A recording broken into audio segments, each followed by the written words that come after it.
All right, so let's just kind of get started here. So the plan here is, this is my 30-minute marketing plan, all right? So we're gonna run through this. And I apologize, I probably should have done it earlier. I honestly wasn't sure if I was gonna do this at all. Things got really crazy, but then I'm like, you know what? 40 people RSVP'd, and I don't wanna say no, so I'm here. And I will give you a link to this, and you'll be able to get this if you ever need it. It really is kind of two purposes. One, the first purpose is just to get something done. Some people don't do any of this, right? So some of this is just like, get it out of my head and get it on a piece of paper. And then the other one is just to get all the documentation together. It's a little bit of what this is. You can just, you know what the information I need to get, and then you can go full-fledged marketing plan, if you decide to do so. I used this this past month. I'm the CMO for another larger company. They've got three companies.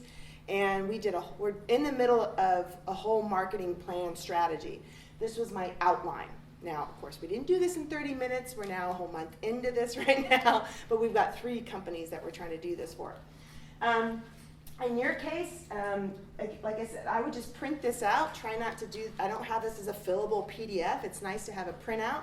Write it out, like old school, write it out. If you've got an iPad, fine, I get it. You can write on your newfangled iPad, which I have one of those too. But I think in terms of getting something written out and done, I think it's helpful. Part of this is, oh, that's better. Okay. So I'm not sure, let's see if I can, I'm going to have, oh well, we'll see how this goes. All right, I'm not even sure if I need this at this point.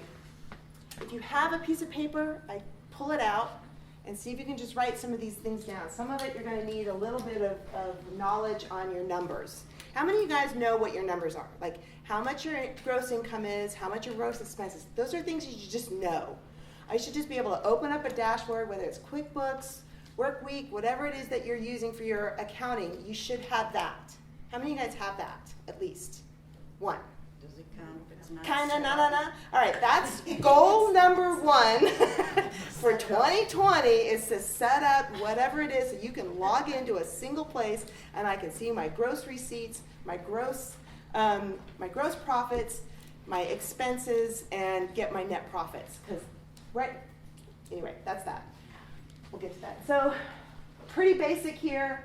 Put your name. If you have multiple locations, obviously put that down.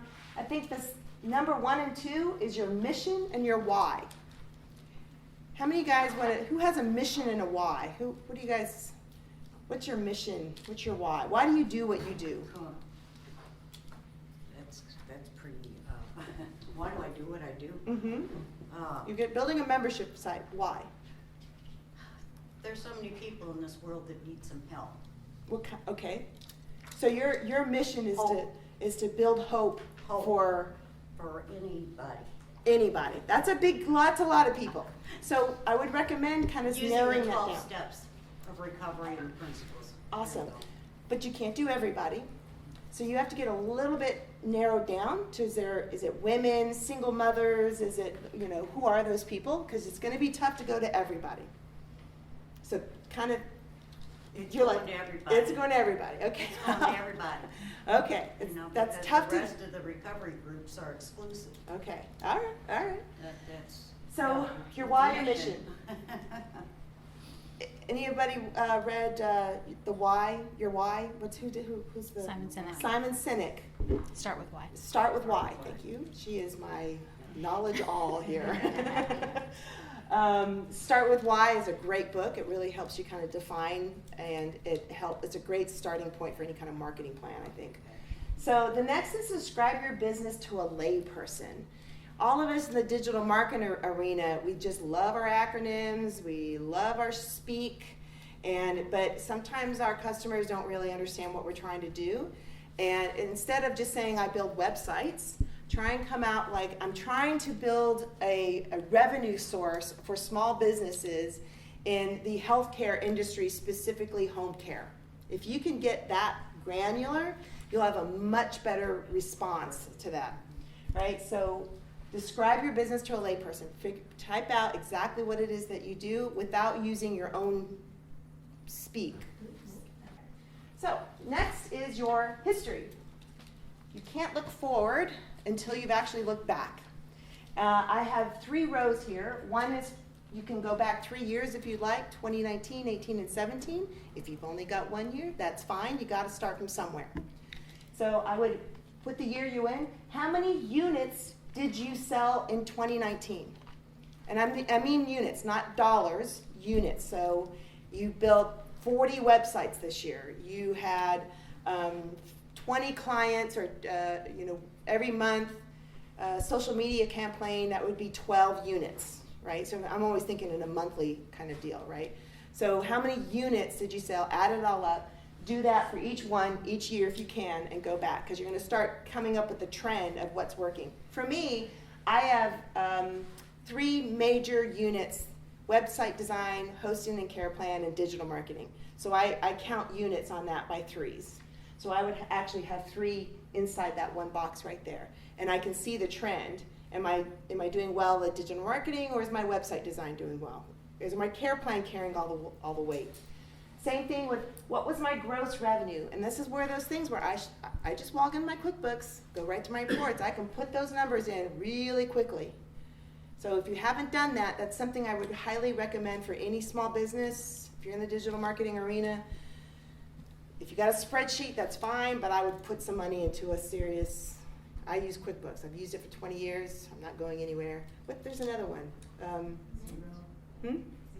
Zero is a good one. Monday does everything, but they've got I've heard, a pretty decent bookkeeping system.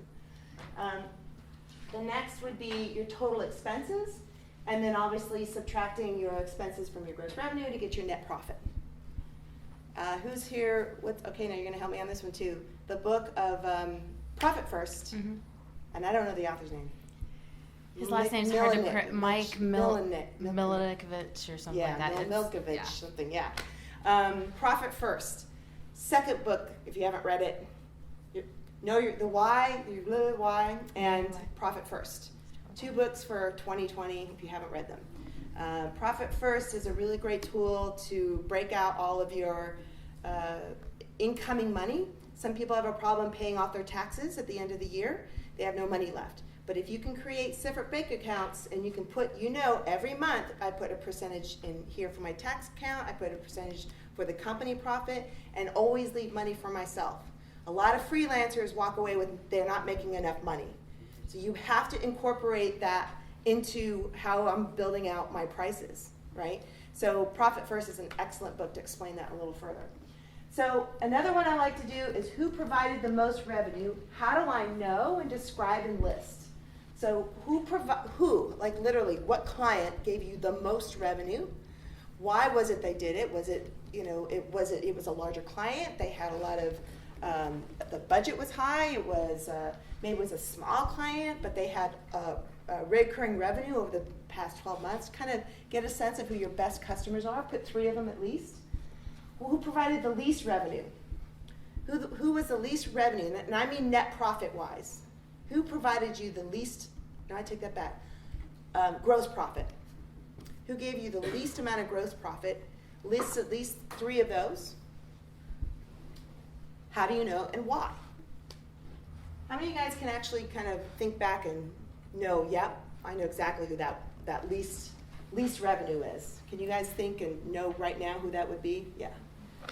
Anyone else? Just one? Yeah, you know one? I've got a couple. So, and it's not that they're bad clients, they just provided the least revenue for me. I'm not, we'll figure out later if that's somebody that I might want to drop in 2020, or at least hand off to somebody else and say, I recommend, this is a better fit.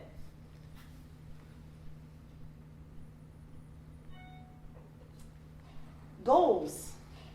These are your pie in the sky answers. Don't worry. You'll answer more future questions later. What would you like to achieve this year in the business? I'll ask one of you guys. What would you like to achieve in 2020 in the business? And I don't mean like, I'm going to build a website. I mean like, I'm going to grow the business enough so that I can do X, Y, Z, either take a fabulous vacation, buy a new house, a new car, or just I want to grow the business enough where I can hire a programmer, hire a designer, I want to get 50 new members into my website.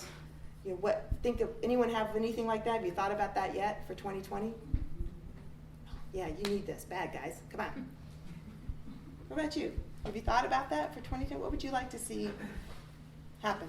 I mean, not in specifics, but just to make sure that I'm making enough to have it be sustainable. Okay, all right. Have you thought about that? You don't have to say the number, but have you thought about what that number is? Yeah. So that's a good goal for 2020 is by December 31st, I will have achieved X dollar revenue. Yeah. And we'll break that down a little further on of how am I going to do that? Anyone else have any big goals for 2020 you might want to share? Yeah. Yeah, there's a huge convention in Detroit with recovery, and I'd like my website to be fully functioning with at least 1,000 members by then. Woo! What day is the convention? It's July 4th weekend. All right, so you got 7 months, 6 months. Okay, awesome. And how many more units do you want to sell? If not units, do you want to increase your profits, increase your gross revenue? Do you want to decrease your costs? So these are kind of the big pie in the sky goals.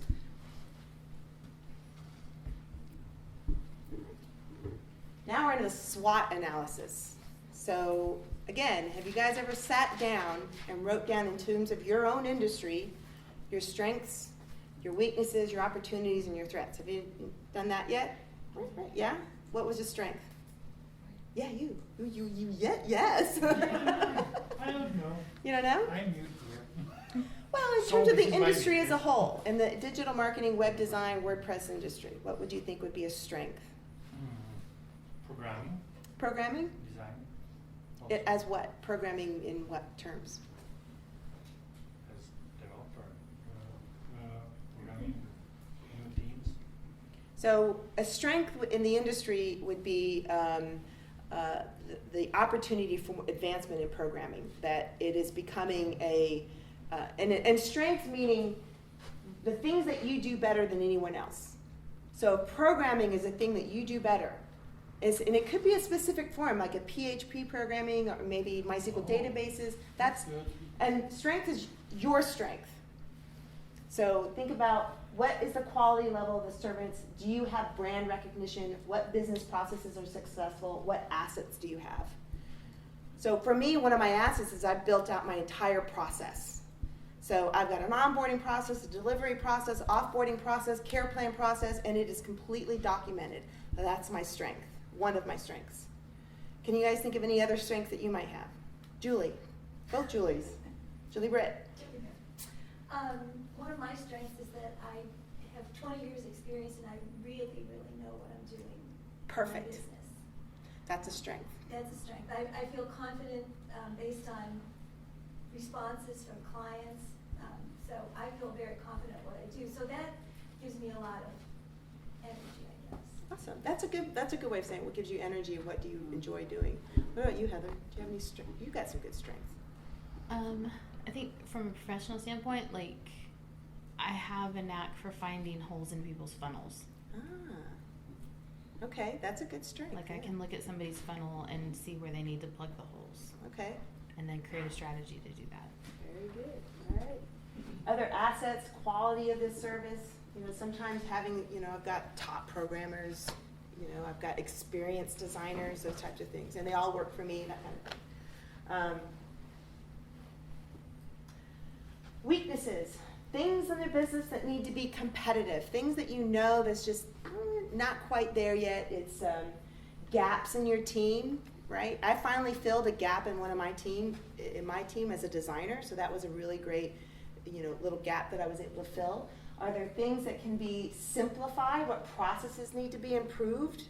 Have you thought about those types of things in 2020? What are the weaknesses that you have that you can just list out for now, and that will help you in 2020? Like, these are the things I need to improve on. So based on your customer history, is there a price gap? Are there assets that your company needs, such as money, equipment? I'm loaded. I need to stop actually in that regard. Stop buying Macs, stop buying iPhones and iPads. I need to stop. That's a weakness. I spend too much on the equipment. So it looks like I need that. What other, can you guys think of weaknesses that you guys want to share? Distraction. Distraction. Procrastination. Okay, all right. Good to know. All right. How about you? Any weaknesses that you can think of that maybe? I guess I have some plan. I wanted to do something like, some, the merchandise thing, but I just don't know how to start. Okay. I guess. So we're not quite sure of a strategy. You haven't kind of formalized a way to get to point. You're at point A. How do I get to point B now? Yeah. Okay. That's a good weakness. All right. But you know that. I think this thing is recognizing your weaknesses at this point. Just knowing that you have this, and how am I going to fill that gap? Then we've got opportunities, and this is where the wider industry-wide opportunities that you can see. So I know in the WordPress industry, the opportunities are vast. It is just ever growing. WordPress is a name that's getting some really great brand recognition. There's been a lot of push on that. I think the other opportunity is I can find a WordPress programmer like that. If I'm in BigCommerce, which I have a client who has a BigCommerce website, we're struggling to find programmers. There's just not a lot of them out there. And if they find one, they're $250 an hour. So that's an opportunity. Somebody that has a BigCommerce website that's struggling, can't get their website speed up, they can't fix some of the technical errors. Opportunity, maybe you might want to switch to WordPress. That's something that's an opportunity for me. What else can you think of? Are there markets that are growing that you can expand into? The funnel, I think, is an opportunity. Just the whole concept of the funnels. That's some people are starting to understand that technology. Anyone else? And so threats to the industry. So threats meaning future developments and technology changes, how you do business. Is consumer behavior changing? Are there more or different competitors who may enter your market? So for me, Wix, Squarespace, they're out there. I just have to acknowledge it. Is it a threat? I would put it in the list of threats, but it's just an acknowledgement that it exists. And because I do get people asking me, why should I do WordPress and not just do Wix? We'll have a frank discussion, but because I've thought about it, I've written out a couple blog posts about it, why one versus the other. I recognize that it's a threat, but I have the ability to answer that. So part of this is just knowing it's out there. Again, with your weakness, I know it's out there. I just need to make sure that I acknowledge it. Lack of systems. So if you're in the freelancer industry, I don't care if it's just one person. If it's just you, you should build out your processes. You should have a document that says step 1, step 2, step 3, because I guarantee you your life will be so much easier. Even if it's just one person, because you never know. In 2 years, you might hire somebody. You might get a contractor to fill in some of those gaps that we talked about. And if you haven't built out your processes, if that's something you never thought about, then you'll lead them. So threats to the industry, what are the barriers to scaling your business as a threat? So if the industry-wide, how can you scale your business if that's something that you're concerned about? Staffing might be an issue. Again, if I were a BigCommerce web agency, staffing for a BigCommerce programmer might be a bit of an issue for me if there's just not that many out there. There might be, I just might not be looking in the right place, but. Competition. It's important to be aware of your competition. This could be a big brand, could be a small business owner, or the whole industry. When I sit with my clients, I try and tell them there's two types of competitors. They're your real competitors, the people you literally lose business to or you take business from. They are your competitors. Then the other, for me as a digital marketer, is my online competitors. If I'm searching a phrase, who shows up on that first page? One of my clients had just he wanted to show up for such a generic phrase, and he's in the oil and gas industry. I'm like, your competitor's Amazon and Walmart. I hate to tell you this, but it's not going to happen. So what can we do to just eliminate that, and what other competitors that we have to worry about? So in the oil and gas industry, for this guy, as we sat down doing this, we found, he thought he only had 3. Turns out he's got like 15. That are doing something very, very similar to what he's trying to do, maybe slightly different. But we were doing a serious competitive analysis trying to find out how they get in the rankings, what are they selling, what's their process like. We might do a little secret shopper kind of stuff just to kind of get a sense what the process looks like. So who are your top 3 to 5 competitors? Who's the top 3 to 5? If it's just one, that's fine. Right? Who's your top 3 to 5? What do they do that is different from you? Do you have a competitor that you can think of? I'm not the owner. I'm sorry? I'm not the owner of the company. Well, still, you have a competitor. I'm sure you do. You don't have to give the name. Just say, yes, I know a competitor. Yes. Okay, so what do they do that's different from you? E-web style. No, just kidding. They're doing websites with page builders. That's what they're doing different from you? Yes. And so you're custom coding Yes. right in. Very cool. What do they do that's better than you? Can you think of what they do better? What Page they builders do is just better? different, but what do they do Yeah. better? I think marketing. Marketing. Okay. What do you do better? Coding. Coding. Okay. So think about that for a second. So to you, that's coding, but to your customers, do they care about coding? I think they care how fast their website is going, so if it's custom code, then we use less plugins and then it moves faster and then it's better for the SEO in Google. Probably doesn't break as much, probably, It doesn't break all as those much. issues that pop up when you have 40 plugins. Right. And if they want something specific, different than something that's on a theme, then you can just code it in. Very cool. That's what you do better. So just kind of come up with 2 or 3 of those. And that helps, again, with your marketing plan. Because when you're writing out this content, our websites are speedy, super flexible, custom built from ground up, versus your competitor who probably wouldn't be able to say exactly those things. They'll have their own kind of spiel. This is one of my favorite exercises. Create an avatar that represents your best customers. Include their name, their communication style, their income. Put in here who your top 3 to 5 best customers are. If you can think about over the past year, couple years even, who are your best customers? Like you're just like, I want more of these people. If I could just get more of these people, business would be awesome. Sometimes it's not about as much income. You just love the kind of work that you're doing for them. You still make a profit. You enjoy it when they call. You're not cringing when the phone rings. You're like, oh my God, it's not horrible. I don't want to talk to them, right? Those might be in the other list. What are they? Why are they your best? What personality traits do they have? I know one of mine is they listen to me, and they don't. I won't go any further than that. But I've got one client. I'll just say that one client. We started off in one direction.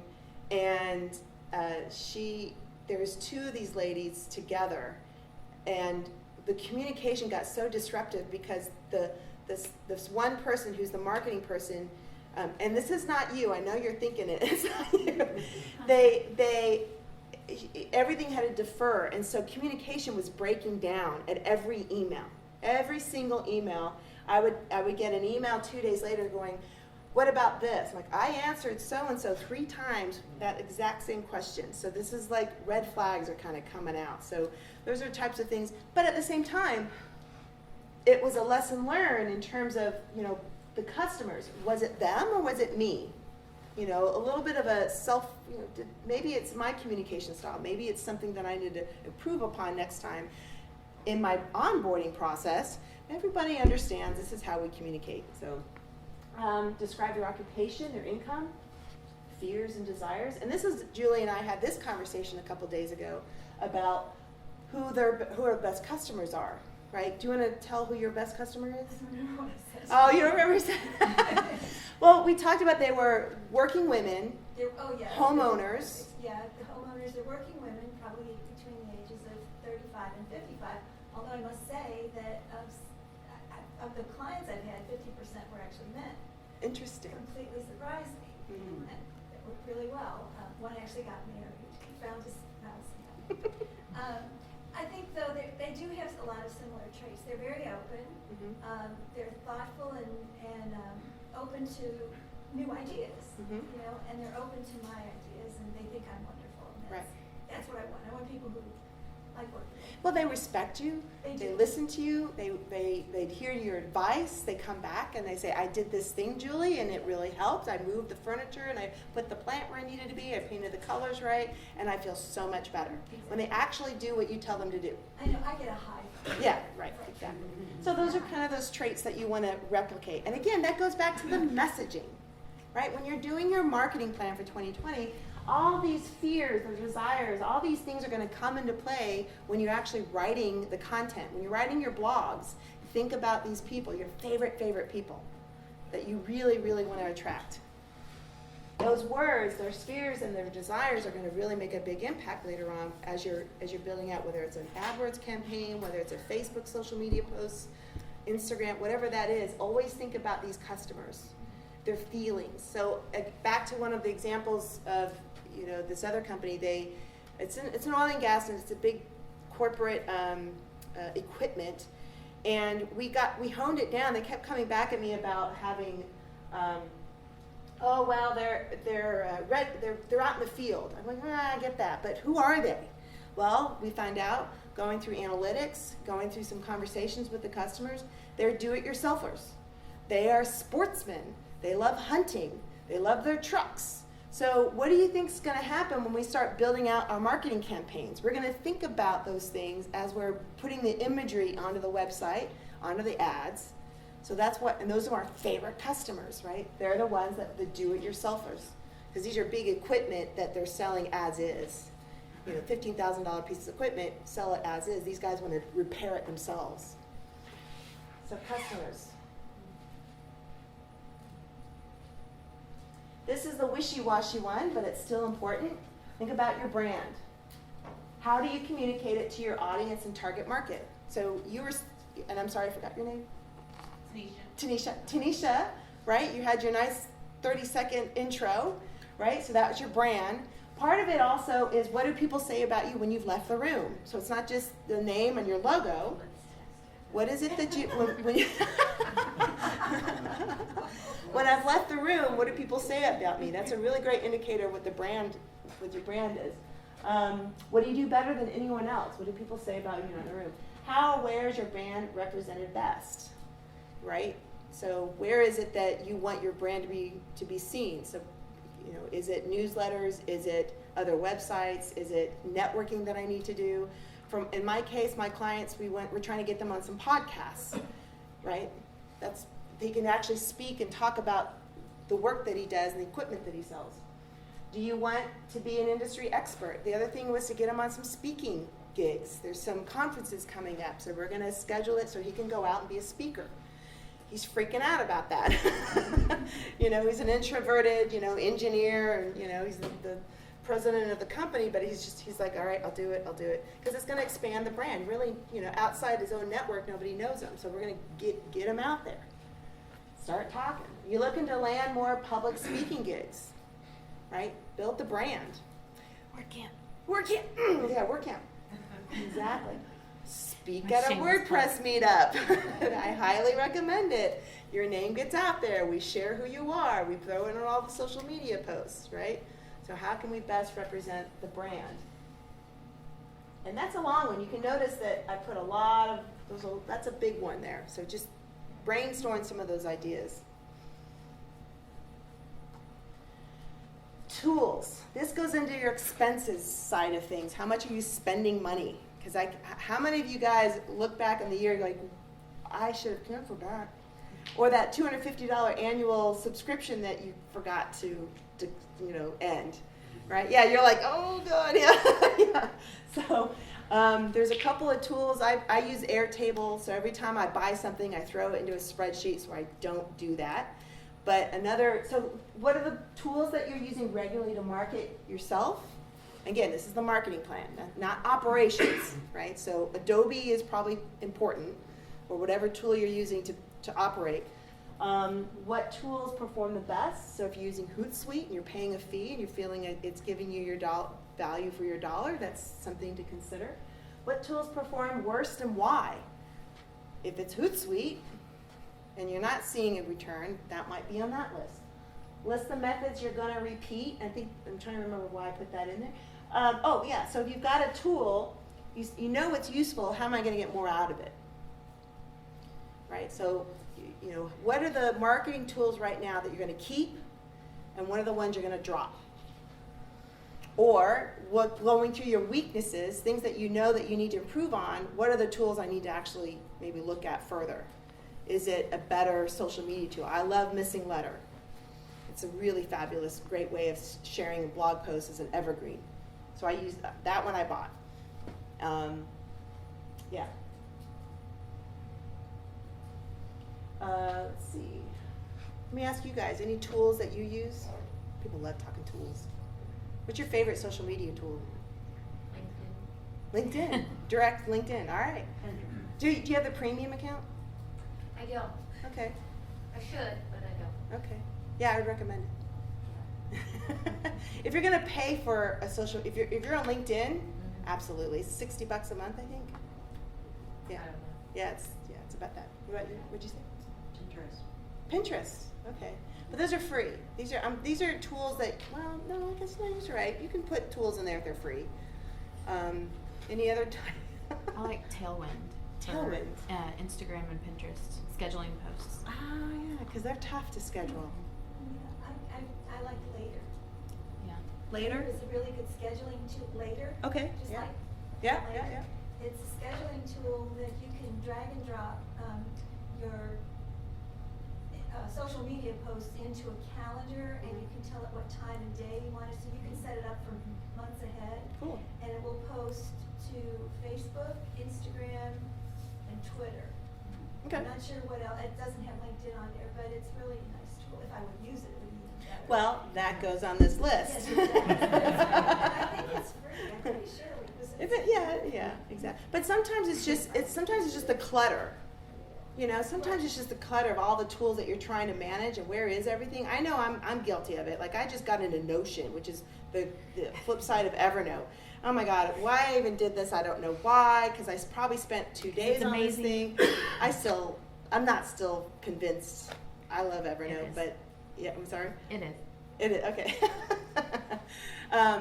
But, you know, it's a free tool. But again, I don't know how much time I spent on it. So again, if that's something I might forget. And I think your email service, your email, whatever tool you're using for email should go in here too, because there's so many different options now, and depending on how many people you have on your list, there might be a better option. Right.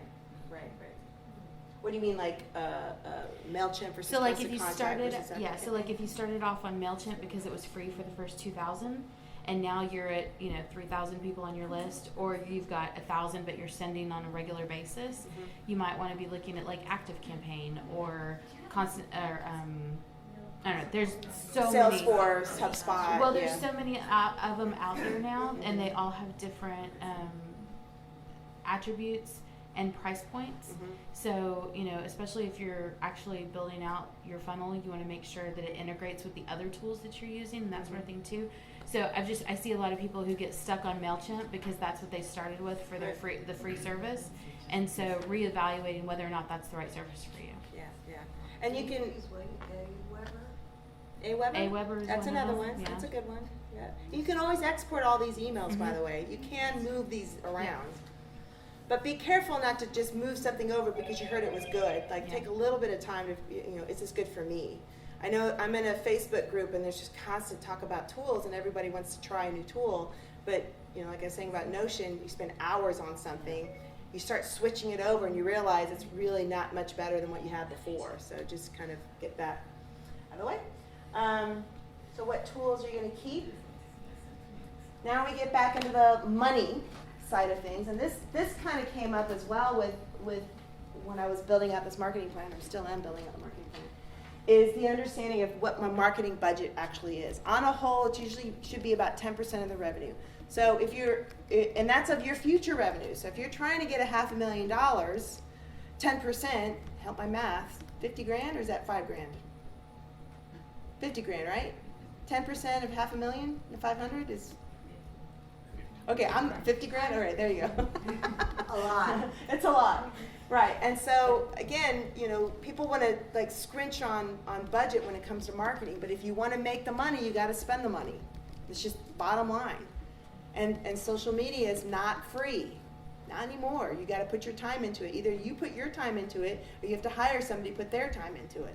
So you have to really think about, if you want to grow to that 100,000 six-figure mark, you have to know, I have to put at least this much money into it. Now, it doesn't have to be exactly 10%, 8%, 7%, but what budget are you willing? Drives me crazy when people fill out the website form and they don't have a budget. Sometimes they don't know. They just don't know how much a website would cost. Well, that I get. But when I'm having that conversation with small business owners, what is your marketing budget? They don't have one. They are just going by the seat of their pants, and if it sounds like a good price, then that's a good price. All right, sounds good to me. I think I can afford that. So just know your budget. Build something. Are you going to stick to it? That's up to you. But I would at least have, and these aren't exact. If you have a bookkeeper, talk to them. These are just examples. How much money are you going to spend on my marketing tools, on a marketing staff, travel, for networking, for conferences, whatever, and specifically advertising. I have a fourth blank one, but this is just an example of what you might want to budget out, how much you might want to spend. Advertising could be your PPC campaign, your social media work, a graphic designer, that would be more on the staff side, but you all know what I mean. But have some kind of budget. And I would actually do it this year total and how much you're going to spend every month. Because again, when you're having PPC campaigns, your AdWords guy is going to ask you, what's your monthly budget for AdWords? Just that, let alone what you're going to pay for maintaining the campaign. Right? Right. These guys are big in PPC, so eWebstyle is a super amazing SEO and eWebstyle PPC company, so for sure. But they're going to want to know how much you're willing to spend. Let's keep going. Marketing channels, I broke this out. All kinds of, this is again a left on the examples. Awareness, consideration, purchase, retention, and advocacy. Any of you guys familiar with the customer journey?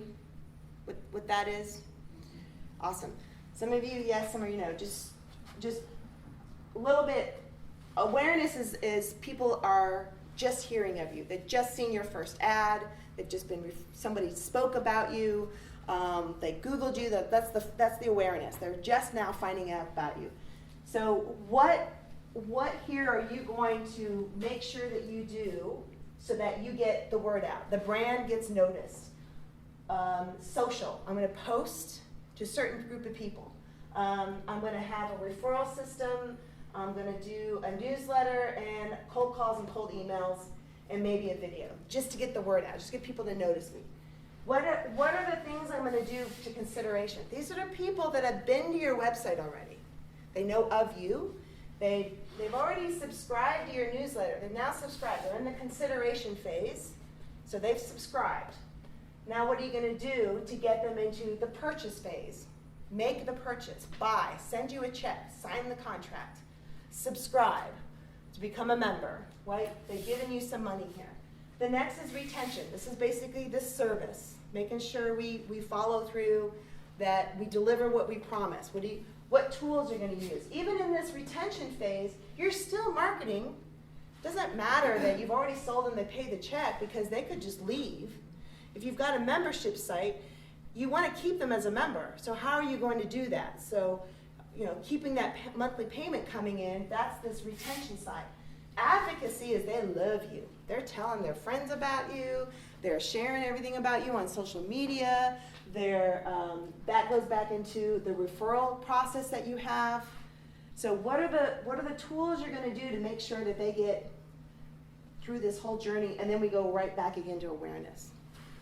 So obviously your website could be in consideration because they've landed on the site. By the time they get to your site, we're kind of past the awareness stage, and now in consideration. That's why in that consideration stage, messaging is super, super important. Once they subscribe, they're still in consideration. They haven't given you any money yet. They're not sure. They backed out. They're going to somebody else. They're having calls, looking at other proposals. So what are you going to do in that consideration phase if you're going to maybe have an email follow-up system to make sure that you can provide value while they're considering it just before that purchase happens? Keep going. And I think, yep, last one, the plan. What will you prioritize in January? Right now, what are you gonna, well, December, January.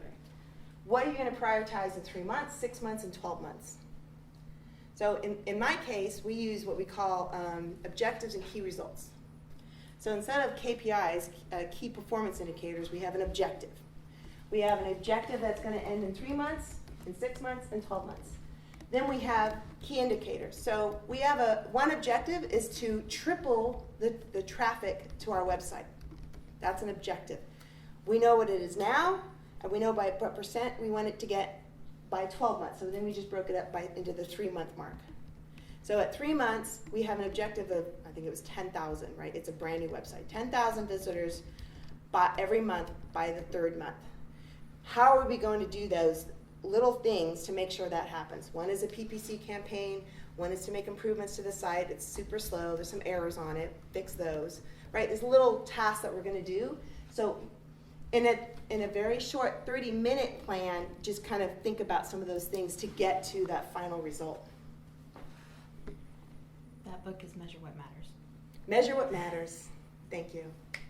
Yeah. That outlines the OKRs.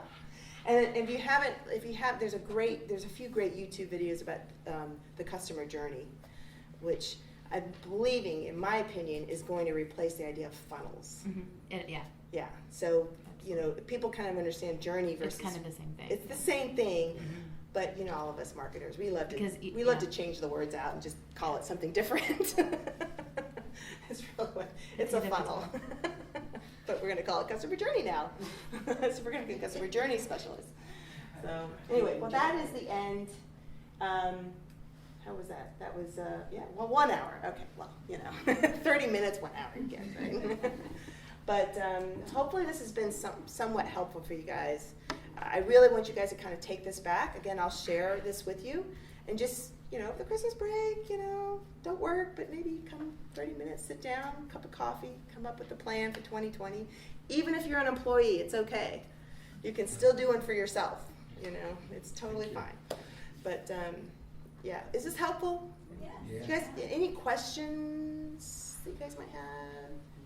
Kind of struggling. Yeah. Are you sure? I have a question. If you work for someone, Mhm. I still think this is great and definitely want to use it.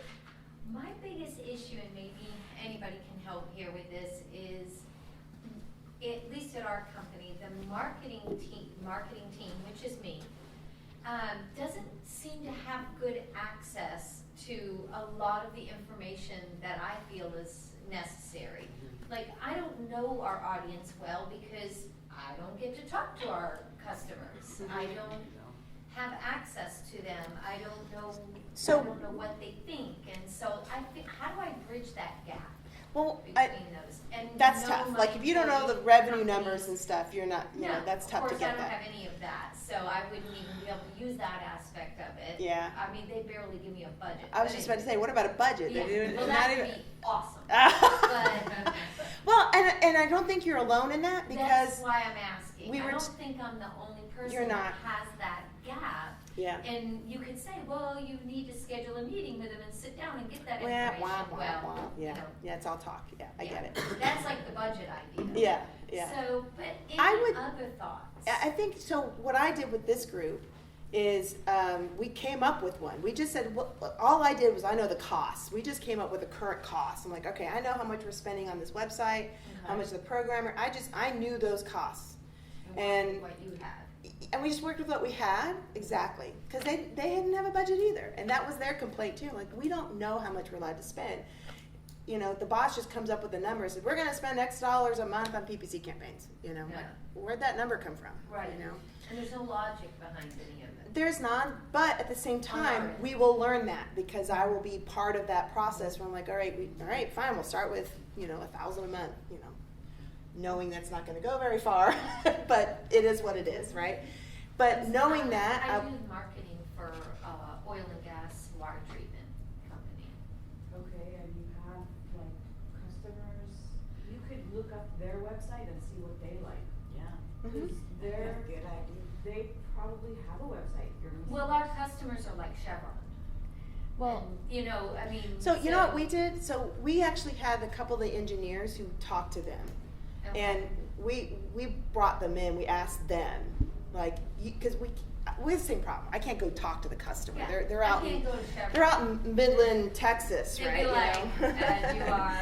Yeah, exactly. journalist. Exactly. So we brought in a couple of the guys that actually talk to these guys.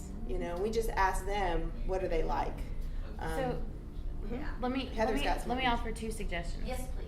Number 1, lunch goes a long way. Say, hey, can I take you to lunch, and ask those questions if you have like physical access to those people, but they just don't ever want to talk to you. The other thing, Google Analytics. Look at who visits your website. Look at the demographics. Look at their interests. Look at that's how you're going to start to build out your personas, because who comes to your website is who you're talking to. Mm-hmm. And to me, having your persona, your ideal avatar, whatever you want to call it, is fundamental to your business. Because how can you write for your website if you don't know who you're writing for?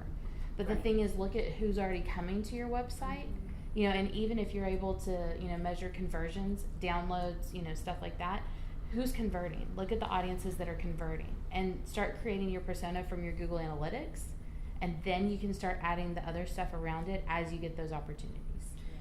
In the demographics, there's an affinity, and you'll see things like lifestyle, what they like to do, what they like to purchase. Those No, I kinds of haven't things. seen that. Where do you go? I go, because I know the general demographics. I know it's males it's oil Yeah, and gas it's- industry, yeah. so shocker. Males between the age of 25 and 50. There is Oh, a section in there surprise. called affinity, just below gender. Okay. Yeah, there's an affinity. If you click on it, hopefully it's all activated. It should be. Yeah. Then it'll show you their interests, and really what it that represents is the type of websites they've been to. So Google's Okay. tracking all that Yep. stuff. Yeah. So Okay, that actually would. yeah, At least gives you a little bit. Like you, I know they like to hunt, they like Yeah. to fish. right. I know that part of it, but I feel like I don't get to hear any of the details of Right. what they're saying about their water treatment Yeah. issues and. We had the service guys come in. We talked to the service guys that talk to them. We said, what do they like? So yeah. I was gonna suggest maybe putting together a small task force within your company of people who talk to the buyers, like the service people or the engineers, people that are actually have that interaction. Maybe take them to lunch or do an in-house brunch or something, Yeah. where you can have that conversation with them, Mhm. get to know them, and have them build that avatar for you based on their interactions with those people. Okay, great, thank you. And we just went through this process. So we started with our Google Analytics, and then we actually did a SurveyMonkey survey. We have an email list that we send it out to our email list and ask questions like, what motivates you to buy? Where do you buy? Because we're talking about a nutritional supplement here. So, how many times in the past 12 months have you purchased a wellness type product? We were able to ask those kinds of questions to a survey that we just sent out to our general email list. And we put together 4 personas out of that. Okay. And that's who everything is based on now, goes to one of those personas. Very cool. Okay, great, those were all helpful, thank you. Welcome. You had a question. Yeah, regarding the marketing plan or something, I think the slide before this one.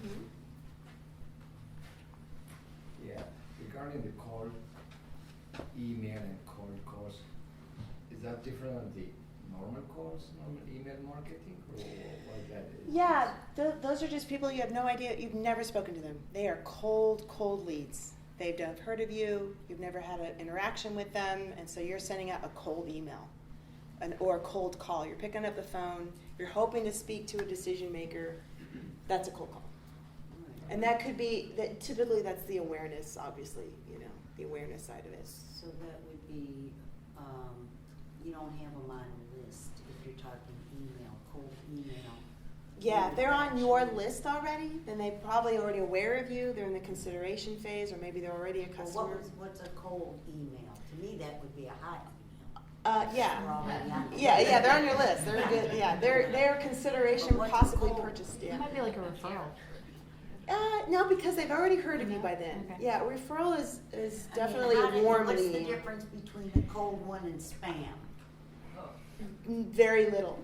You have to be careful. Okay. Now, a spam, you know what? Spam is you've got a list of 50,000 people and you just hope and pray somebody opens it. Cold is that maybe you've done a little bit of research. Like, you know, in my business, I might spend some time looking at oil and gas websites that look like crap, right? And could use a little refresh. Yeah, there's some sense that they might actually. do Yeah, something but as they've opposed to never just heard random. of me. Yeah, they probably never, you know, they may have thought about it, but hopefully I'm reaching them at a point where they're like, oh my God, you're right, I need to do something. If I pick up the phone, they've never heard of me. Hi, can I speak to so-and-so? Because I've done a little bit of research. I might know the name, I might know the marketing manager's name or something. May I speak to so-and-so? My name's Christina Hawkins. I don't want to spend a lot of time. I'll tell you, I don't cold call. That would be something I would probably, a weakness of mine that I just don't like doing. I don't know. Some people love doing it. That's a cold call. It never heard of me. But I've done enough research that spam is, it's a needle in a haystack. Hoping and praying somebody answers. That's not a cold email.